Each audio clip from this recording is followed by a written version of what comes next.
পিঠে খেতে ইচ্ছে করলে এইভাবে একবার পিঠে বানিয়ে দেখতে পারেন। নরম তুলতুলে রসালো, খেতে একেবারে দারুণ লাগবে, মুখে লেগে থাকবে একেবারে। হ্যালো ফ্রেন্ডস, মিঠু কিচেন ব্লগসে আপনাদের স্বাগত। আজকে আমি বানাবো মালাই পাটিসাপটা।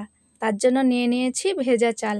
সারা রাত ভিজিয়ে রেখেছিলাম। এটা আমি ভাতের চাল নিয়ে নিয়েছি, যেটা আমি ডেলি ভাত করে খাই। তো এক বাটি আমি মেপে নিয়ে নিয়েছি।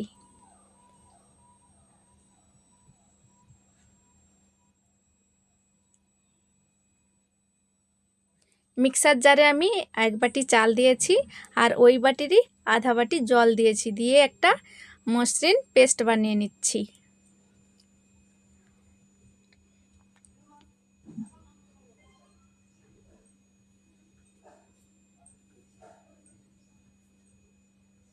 তো দেখুন পেস্টটা তৈরি হয়ে গেছে, ভালো করে ঘুলে নিচ্ছি। এরপরে দিয়ে দেব আরও আধা বাটি জল। মোট এক বাটি চালে এক বাটি জল লাগবে, ওই বাটিরই মাপ করে নিতে হবে। ভালো করে ঘুলে নিয়েছি, দেখুন কনসিস্টেন্সিটা এইরকমই থাকবে। এইবার আমি নিয়ে নিচ্ছি স্বাদ মতো নুন। নুনটা দিয়ে ভালো করে মিশিয়ে নিচ্ছি।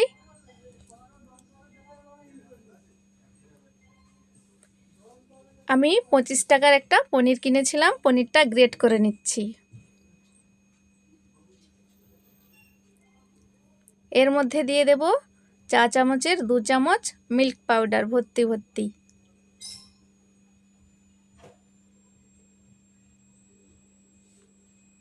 দিয়ে ভালো করে হাত দিয়ে মিশিয়ে নিচ্ছি।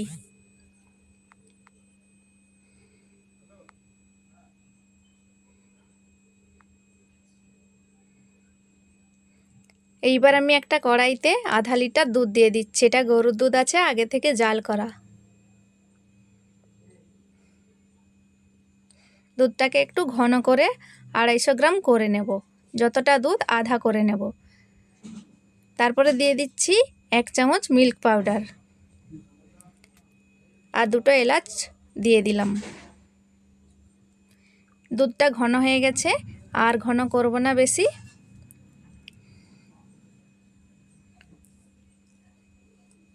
দুধটাকে এবার নামিয়ে নেব।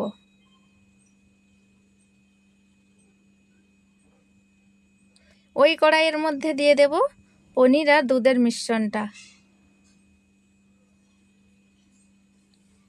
তারপরে দিয়ে দেব 3 চামচ খেজুর গুড়, দিয়ে ভালো করে মিশিয়ে নেব। মিশিয়ে একটা পুর বানিয়ে নেব।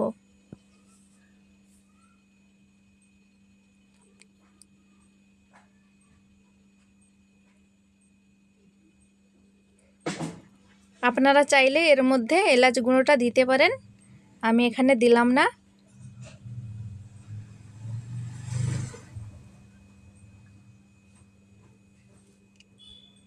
দেখুন তৈরি হয়ে গেছে।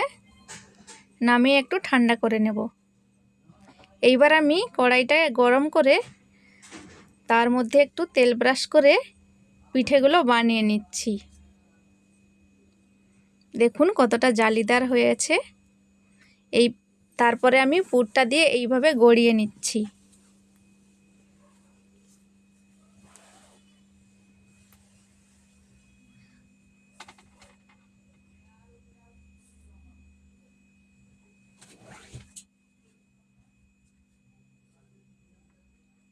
একটা তৈরি হয়ে গেছে, আবার একটা বানিয়ে নিচ্ছি আমি।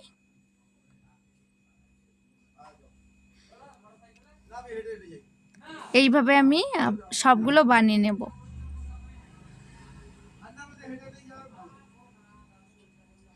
দেখুন সবগুলো তৈরি হয়ে গেছে, দেখতে কত সুন্দর লাগছে। সবগুলো আমি রসে দেব না, দেখুন। আর দুধটা যে গরম ছিল, এটাকে আমি ঠান্ডা করে নিয়েছি। ঠান্ডা করে 4 চামচের মতো খেজুর গুড় দিয়ে দিচ্ছি, দিয়ে ভালো করে মিক্স করে নিচ্ছি। গরম দুধের মধ্যে কিন্তু দেওয়া যাবে না, দুধটা কেটে যাবে। দেখুন ভালো করে মিক্স করে নিচ্ছি, একটা সুন্দর কালার চলে এসছে। এইবার আমি 5-6টা পিঠের মধ্যে দিয়ে দিচ্ছি ওপর থেকে। পিঠেটা কিন্তু ঠান্ডা হতে হবে, আর মালাইটা ঠান্ডা হতে হবে, গরম অবস্থায় দেওয়া যাবে না কিন্তু, তাহলে ছিঁড়ে যাবে পিঠেটা। এর উপর থেকে আমি কুমড়োর বীজ দিয়ে দিচ্ছি, কেটে দেখাচ্ছি দেখুন। তো ভিডিওটি ভালো লাগলে লাইক শেয়ার কমেন্ট, চ্যানেলটিকে সাবস্ক্রাইব করে দেবেন। দেখা হবে পরবর্তী ভিডিওতে।